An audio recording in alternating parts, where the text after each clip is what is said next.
Hey, sweetie. It's not even day, what, 3 yet. I think I started on day 2. I did today. And this is just day 2 nighttime because it helps me to talk to you. So I feel like the biggest mistake I made recently, because I've been doing a lot of really good things as far as self improvement and, making good choices, being a Papa Bear, being, my best version of myself. But I feel like one of the biggest mistakes I made was not making our relationship a priority. And part of it was just arrogance. And part of it was that I was unsatisfied with you trying to like support me. It's the kind of thing that we both make a mistake of. It's like, I wouldn't do that. Why are you? Or I would do that. Why aren't you? Like, we both do that a lot. Um, and I did that a lot for, hey, how come you can't step up and do some of these things that would help me when I'm struggling so much under pressure with mom? And those things just, those really hurt. But I think, I still don't know the answer exactly. I think maybe by then you were, I was already being controlling because I've come to realize that's my problem is that I get too controlling when I get into dom space. It's almost like it's non-consensual, the things that you didn't agree to these things. And I don't mean it to be that way, though sometimes it is really just very much that you did agree to them and now you don't want to do them. Like real talk. That's what happens most of the time, in fact. But um, that's why I was talking about. I'm hoping you're going to watch these, even if we end up not getting back together. I hope you'll watch these for me, and I hope we do get back together. But that's why I was talking about why it's just a perfect. Like I had a lot of good weed, high thoughts today, and wrote down a lot of things as far as how to improve this relationship. And by how to improve this relationship, I mean how to make little girl happier, because I think we were both kind of sitting back waiting for the other one to make us happier, and we were both playing like chicken. And like I was like, I don't care. You just caused stress in my life, and you were like, I don't care. I haven't seen Daddy forever. Where's my compassion? You're not there for me when I'm sick. And we're both like, I don't care. I'm like, go ahead and you don't have to be here. And the next day you're like, all right. And then I fucked around and found out, or we fucked around and found out because we both care.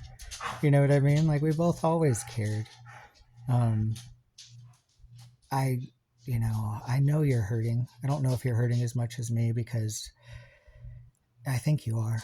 Because I believe I feel as let down as you do by how you've behaved. And part of me even thinks that you were, and I don't know if this is right or not, but part of me thinks you were even like trying to get more toxic because you weren't happy with the relationship, so that you were hoping that, I would overstep a bound and give you an out. I'm not talking consciously, I'm talking subconsciously, but it just seemed like you were so disappointed by my lack of reciprocation um, when when you had flipped the switch after I got back from Arizona, and something new had passed over you, you said, and you didn't get that back. But what you got to understand is I was still learning to trust it. Like, it's very hard to do that. Like you were telling me, as far as trusting when Daddy's back again, that it's very difficult for you to trust that it's for real. And that's what I was doing, and then it was gone.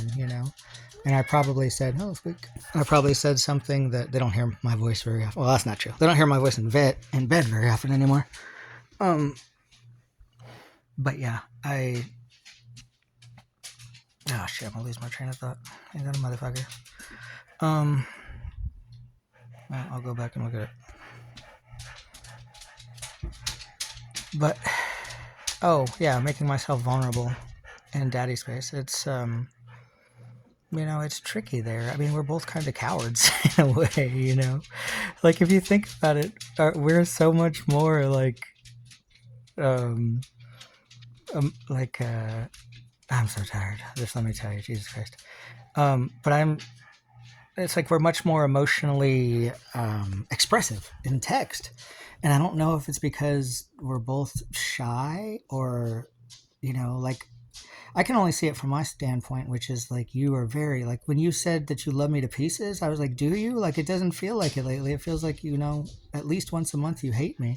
So like, but when you say it like that, like can you imagine you saying that to my face? Like, I love you to pieces. Can you, like, that just would never happen. You know what I mean? And so I think it's important to, get back to doing some more text, just because you take longer to think and I have issues too. And neither one of us are liars. If you say you love me to pieces, it's like, oh shit, you really do love me to pieces. Like you love me to pieces now, even when you had a PTSD episode and you were, I broke out the fucking eviction card like a bluffing asshole, just because I was trying to control you, like I think a dom does. A lot of it recently has been that I think I've just subconsciously felt emasculated, to be honest with you. Like, partly, I really do think you try to control me too sometimes, where you like nitpick things or you want things done your way instead of the way that I do them, and it's frustrating to me, just as a man, not even as a dom or anything like that. I feel bullied, and it makes my bully kicked in, and I wonder if you're repeating the trauma of your father, but then I also wonder if I've been being, because they have something I read once that where subs can like, manipulate their doms to really be the dom because they get their dom to do whatever they want. And it's kind of how I felt. I felt like a little bitch. I kept feeling like recently I kept feeling like I was getting bullied, or like once I start expressing myself on what I want, then you're not happy because you've been controlling me for years, getting your own way kind of vibe. And so that whole thought process has been going on for months, and that made me feel emasculated. And then the fact that you were talking about mediocre sex made me feel emasculated. And though granted, I think what you said was like the reason it bothered you so much is because it was the exception. Wait, hold on, I gotta lift the dog up. The dog has been lifted up. So I think that's what you said as far as the exception, though lately the exception is more the rule, I think, from both of our standpoints. And then I felt emasculated because I wasn't able to get hard on the Prozac. And I already had felt like I was letting you down before because I didn't want to have sex as much as I would when I was like your age, by far. Jesus Christ, I would have wrecked you. But again, I think that has to do with the struggles in our relationship as well. I mean, the Prozac is crazy, but just the demisexual part of me. And that's where, we both had been toxic to each other lately.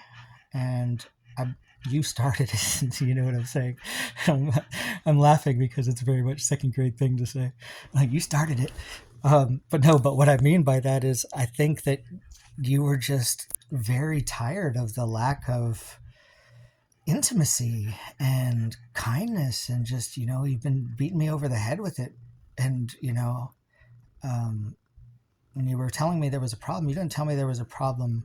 Like, you would tell me you're not okay. Like, Deja's not okay. And by that, I took it to mean, like you're having more of your emotional issues. Like, lately it's been associated with hormones, but I thought you were like depressed or sad, or I still go back to the thing that you told me that one time where you're like, I'm having a hard time controlling my thoughts to hurt you right now.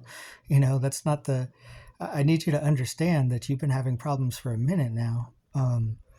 Just as far as how you tell yourself what's happening here, because yes, I said a few things over a few days where I was toxic to you for sure, and maybe longer. But those last 2 days, like that, the three I keep thinking of is the one where I'm like, you can leave right, you don't have to be here right to your face, which was funny because obviously you do, because I miss the fuck out of you, and I think we miss each other. But, also the one where I was telling you that that